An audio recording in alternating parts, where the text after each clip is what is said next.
Hello and welcome. Today we have with us Mr. Tilak Devasher. Mr. Devasher was formerly the Special Secretary to the Cabinet Secretariat of the Government of India. He presently is a member of the National Security Advisory Board and a member of the Vivekanand International Foundation, specially focusing on Pakistan. He is also the author of 3 highly acclaimed books, his recent one being a detailed exposition on the Pashtuns. Welcome, Mr. Devasher. It's such a pleasure to have you with us today. Thank you for joining us. Let me get straight to it. Let me start by asking you about the situation in Pakistan. The economy seems to be in doldrums, as well as the situation with the TTP. Pakistan seems to be in conflict with it. Is the future breakup of Pakistan inevitable, or are we jumping the gun? Yeah. Thank you very much for having me and having this conversation with me. See, a couple of points. Pakistan is going through what's been called a polycrisis. That is, several crises coming together in space and time together, which magnify the actual crisis which is happening. The economic crisis is certainly the worst Pakistan has. It's been many times in this position, closing default and stuff like that. But this time it seems to be far worse because of the impact of the floods. You know, the catastrophic floods that were held, which happened a couple of months ago. About 33 lakh people are still out in the open without any rehabilitation, let alone reconstruction. So that has compounded or multiplier effect on the economy. The key thing about the economy is that the foreign exchange reserves have dropped drastically to about 4.5 billion, which are barely enough of 25 days of imports. And that also, this is not Pakistan's own money. These are loans from China and from Saudi Arabia. Tomorrow, if Saudi Arabia says, hey, give it back, you know, so and even they've got some money for flood relief, and Pakistanis are celebrating, you know, paise aa gaye, but that is for flood relief, you know, it is not for foreign exchange reserves. So economically, there's food shortages. You would have read about people fighting a stampede. One person died. The prices have gone through the roof. Inflation is at about 24%. So that's one, the economic crisis. The political crisis, as you know, for the last 1 year, Imran Khan has been out in the streets after he was removed as Prime Minister in a no confidence motion. He wants early elections. The government can't afford to have early elections because they will lose heavily because of some of the tough measures they have taken to increase petrol price and price of other energy products. So there's a political crisis. Then there is a crisis of terrorism. You see, the basic issue there is, if I can just take 2 minutes to explain the background.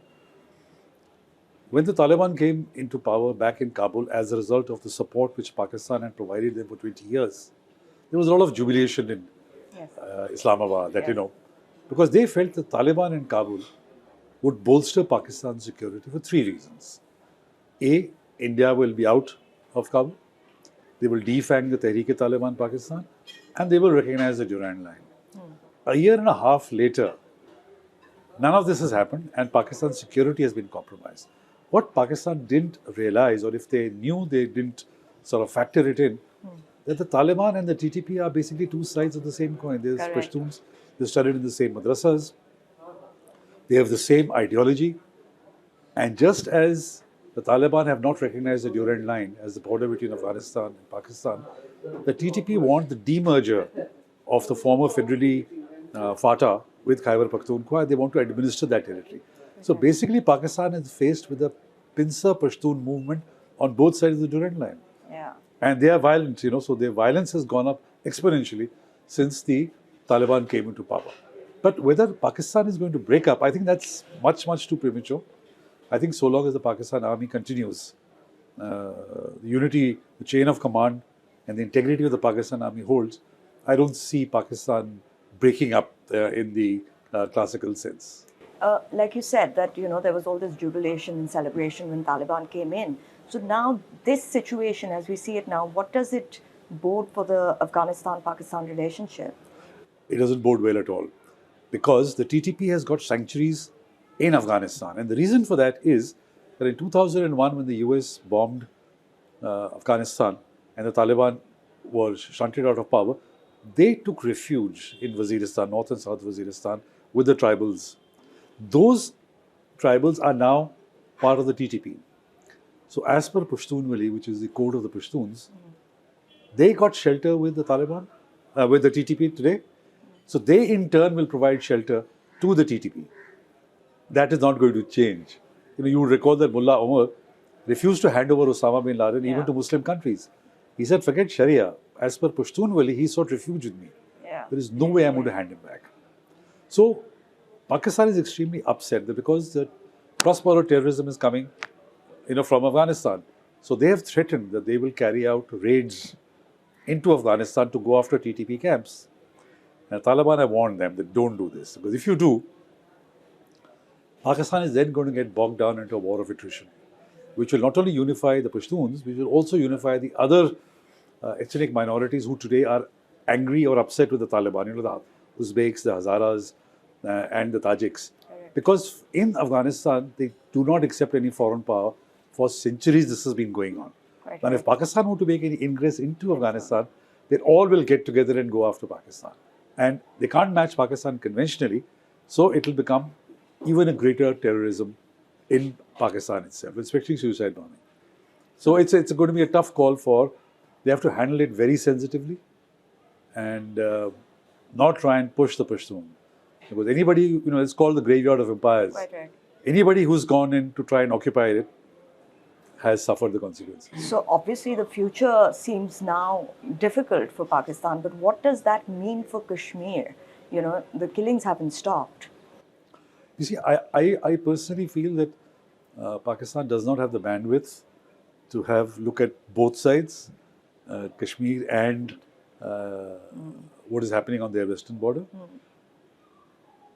They know that India will react very severely in case of any terrorist incident.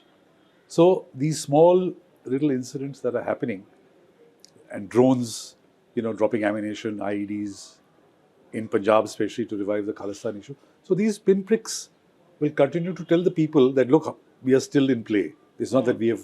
But other than that, I think Pakistan would be once again making a huge mistake if they sought to revive terrorism as in the past.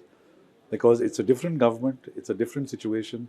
Pakistan's situation also is such that it cannot afford to have any kind of heating up of the LOC again, and India will react. Well, finally, let me ask you, what does India see Pakistan as? Is Pakistan on its radar, or India is completely focusing on other areas like, let's say, the southeast of Asia? Yeah, I think India's mind is off of Pakistan. That's what the Pakistanis hate. They they're hate being ignored. India ignoring them. I think the Indian attention is more Quad, the Indo-Pacific, the bigger global picture. The neighborhood first, now in G20. And so Indians' stature in the world diplomatic arena has gone up many notches. Absolutely. So Pakistan is something which, and even in terms of trade, it makes no difference to us whether there is trade with Pakistan or not. It makes a difference to Pakistan because they can import cotton, they can import wheat, pharmaceuticals, which they're dependent on, from India. So stopping trade hurts Pakistan. It doesn't make a difference to India at all. So I think Pakistan, it's there, it's a problem, it's a pinprick. But I think in the Indian establishment, Pakistan doesn't figure too large. Well, thank you so much for giving us your time and your insight onto the India-Pakistan and Afghanistan situation. Thank you very much. Thank you so much. Thank you for calling. Thank you. Thank you.